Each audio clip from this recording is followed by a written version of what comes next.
Здравейте, скъпи брати и сестри християни! Намираме се в село Росаман, община Божурище, на 20 км от София, между селата Златуша и Пожарево. Намираме се тук в храм Света Великомъченица Неделя, който се намира до центъра на село Росаман на едно возвишение и стои като светилник над това село. Прекрасен храм, корабна базилика, построен 1921 година според официални данни, но за съжаление не действащ дълго време, като преди 2018 година е бил опожарен по невнимание и възстановен изцяло от дарител Иван от Банкя.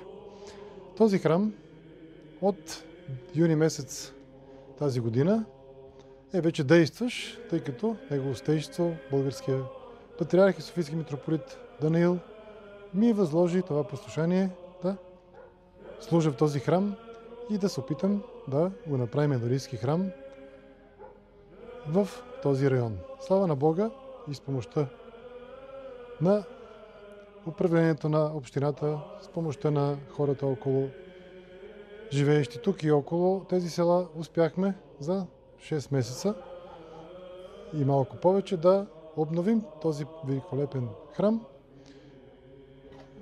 Имам предвид с всички нужди за богослужението неща, които липсваха, тъй като 2018 е осветен и обновен след пожар. Както казах, липсваха всички нужди за богослужение неща, като певница, седмон кандилник и всички кандила, защото всъщност него не е имало богослужение. Слава на Бога, в този великолепен храм вече има редовно богослужение всяка неделя. Знаеме, че един храм има благодат, когато в него има богослужение. Богослужението е това, което всъщност прави храма кораб на спасението. И от юни месец се стараем и слава на Бога успяваме да служим всяка неделя и голям празник, като очудващо храма стана доста посещаван и доста дарители от цялото околие се отзоваха да помогнат и не само, даже от София. Имаме дарение Климатик от строителна фирма, известна в София. Имаме дарения певница и много други неща от граждани на община Божурище. Много неща тук са направени от църковното настоятелство, докато все още не е имало свещеник постоянно действащ и служещ. И сега всички заедно вкупом се стараем този храм да го направим наистина място за молитва, каквото му е предназначението. И успяваме, разбира се, с Божията помощ.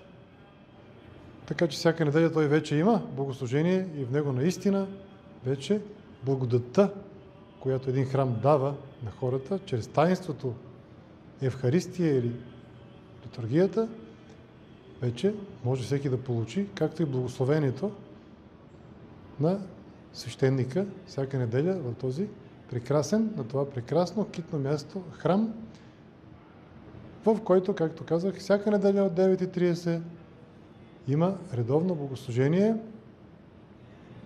и в който всеки един желаещ малко да излезе от цялата суматоха на града, да излезе от цялата суета, може да дойде, се помоли в неделя, както и неделния ден всъщност определен за това да го дадем Богу, да се читае една разходка извън София, в природата, да се наслади на цялото това нещо, Божие творение, пейзажа и цялата тази обстановка, включително и на този прекрасен старинен храм, който е на една крачка от София и същевременно място, в което спокойно можете да се помолите и без проблем можете да получите както молитва, така и внимание на свещеника след богослужението на кафенце.